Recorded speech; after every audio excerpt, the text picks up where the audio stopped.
स्वागत है भूत प्रेमियों।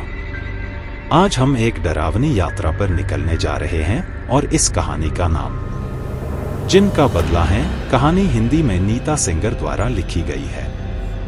इस कहानी को मातृभारती ऐप पर अच्छी पाठक प्रतिक्रिया मिल रही है क्योंकि यह सभी पाठकों के लिए ऑनलाइन पढ़ने के लिए निःशुल्क प्रकाशित की गई है।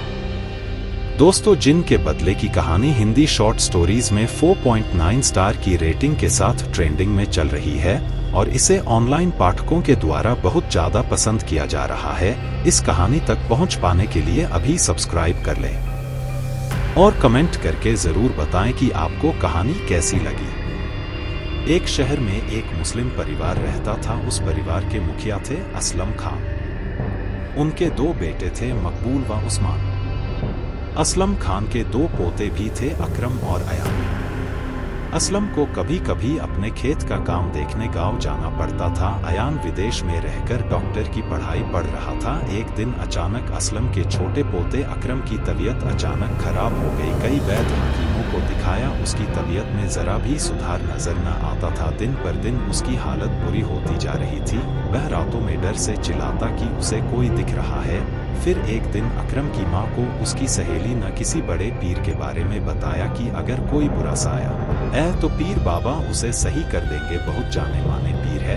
अकरम की माँ शाम को ही उनसे मिलने को गई। उन्होंने बताया कि अकरम पर किसी जिन के साया है। कुछ पुड़िया दी और ताबीज, कहा कि पुड़िया पानी में घोलकर पिलाते रहना और ताबीज गले में बांध दो। 2 दिन बाद अकरम की माँ फिर पीर के पास गई और बताया कि कुछ असर नहीं हो रहा, उसकी हालत दिन ब दिन बदतर होती जा रही है। पीर ने तब उनको कुछ और उपाय करने को कहा, लेकिन वह उपाय बहुत ही महंगे और खतरनाक है। पीर ने उसको 100 ऊंट लाने को कहा जिससे उस जिन को इनकी बलि देकर शांत किया जा सके। अकरम की माँ बोली कि मैं कहाँ जाऊंगी ये सब लेने, मैं 1-2 दिन में पैसे लाकर तुमको देती हूँ, आप खुद सब इंतजाम कर ले। वहां अकरम की तबीयत बहुत नाजुक हो चुकी थी। एक रात वह जोर से चीखा और खामोश हो गया हमेशा के लिए। अयान बहुत विदेश से वापस आया। सबका घर में रो रो कर बुरा हाल था। कुछ दिन में हालत संभले और सब अपनी अपनी जगह चले गए। दादा असलम भी गांव चले गए खेतों को देखने। अयान भी वापस विदेश चला गया। जिंदगी फिर पटरी पर आ चुकी थी कि सर्दी के मौसम था। तभी असलम ने शहर से अपने बड़े बेटे मकबूल को अपने पास गांव बुलाया। वह समय को निकला जिससे देर रात पहुंच जाएगा। रात भर आराम करके फिर कुछ खेतों के काम देख लेगा। वह खुद की गाड़ी चलाकर जा ही रहा था कि उसे रास्ते में कोई खड़ा दिखाई दिया। वह उतरा और उसके पास जाके बोला, भाई रास्ते से हटो। जैसे ही उस आदमी ने चेहरा मकबूल की तरफ किया, उसकी धड़कन डर के मारे बंद हो गई। सुबह जब एक दूध वाला निकला तब उसने सड़क पर लाश देखी तो तुरंत पुलिस को फोन करके बुलाया। डॉक्टरों ने बताया कि इनको हार्ट अटैक आया है। फिर एक बार असलम दादा के परिवार में मातम के माहौल छा गया। अयान भी वापस आ गया। अपने पिता की मौत से वह बहुत टूट चुका था। असलम दादा को जवान पोते और जवान बेटे की मौत न तोड़कर रख दिया था। हमेशा दुखी रहने लगे थे। घर से रौनकें चली सी गई थी। जैसे तैसे कुछ महीने बीते, सब अपनी जगह को निकल गए। फिर एक दिन उस्मान अपनी दुकान से घर आ रहा था। रात का समय था। उसने देखा गाड़ी के बोनट पर एक काली बिल्ली बैठी है।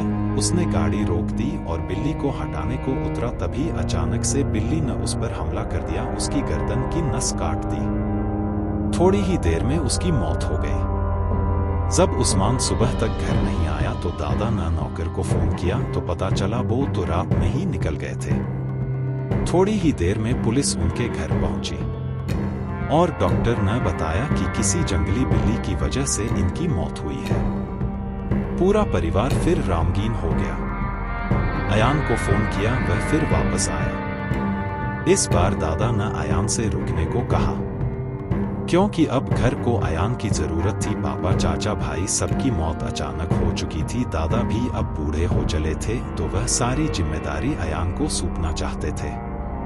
अयान को भी अब वापस जाने के मन नहीं था।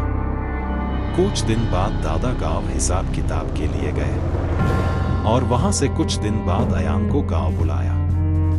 सारी खेती बाड़ी दिखाने और हिसाब किताब समझाने को, जिससे मेरे बाद उसे कोई परेशानी न आए।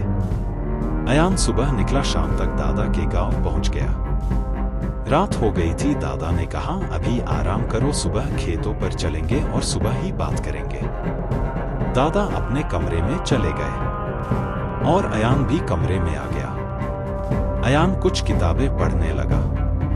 तभी उसने देखा काली बिल्ली उसके कमरे में बैठी है। उसने उसे बाहर किया और दरवाजा बंद कर लिया। जैसे ही कुछ पेज पढ़े तो वही बिल्ली फिर से उसी जगह बैठी दिखी। अब उसने सोचा, ये अंदर कैसे आई?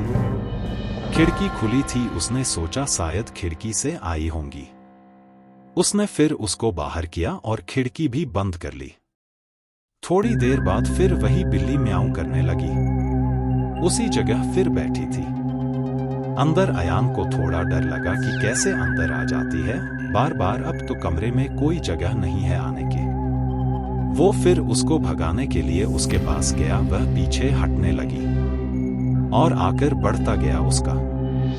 वह अयान से भी लंबी हो गई और अचानक से दादा के रूप में गई। अयान भागने लगा लेकिन दरवाजा नहीं खुल रहा था। फिर बिल्ली से दादा बने जिन्न ने कहा, रुक जाओ, मैं तुम्हें कुछ नहीं करूंगा, मेरी बात सुनो। अयान डरा हुआ बैठ गया और दादा भी कुर्सी में बैठ गए। उसने कहा, अब मैं तुम्हें एक कहानी बताता हूं। तुम्हारे दादा असलम को जिन्न काबू में करने के बहुत शौक था। मैं एक जिन्न हूं और मेरे 4 बेटे थे। तुम्हारे दादा ने मुझे काबू करने की बहुत कोशिश की लेकिन नहीं कर पाए, तो वो मेरे छोटे छोटे बच्चों को काबू करने लगे। इसी खींचतान में मेरे बच्चे मर गए। तब मैंने सोच लिया कि मैं तुम्हारे दादा से बदला जरूर लूंगा और मैंने तुम्हारा दादा को तुरंत मार दिया और फिर बदला लेने के लिए उनका ही शरीर का इस्तेमाल किया और एक एक कर 4 लोगों को मारकर बदला लिया। तुम सोच रहे होंगे कि ये बात मैं तुम्हें क्यों बता रहा हूँ। वो इसलिए कि अगर 4 बच्चों के बदला पूरा न होता तो मैं तुमको भी मार देता। लेकिन मैं बेहद अच्छा जिन्न था, कभी किसी को बिना वजह तकलीफ नहीं देता था, इसलिए मेरा बदला पूरा हुआ। मैं तुम्हें नहीं मरूंगा और अब मैं तुम्हारे दादा के शरीर को छोड़ दूंगा। लाश सड़ चुकी होगी, तुम अब इनका अंतिम संस्कार कर देना। और उसने शरीर को छोड़ दिया। लाश बुरी तरह सड़ गई थी और बेहद बदबू रही थी। अयान ने उस पर कुछ इत्र डाले जिससे उसे सुबह दफनाया जा सके और सुबह दादा को हार्ट अटैक आया है बोलकर लाश को दफना दिया। दोस्तों, ये कहानी यही खत्म होती है। तो आपके चैनल को सब्सक्राइब करें और वीडियो को लाइक करें।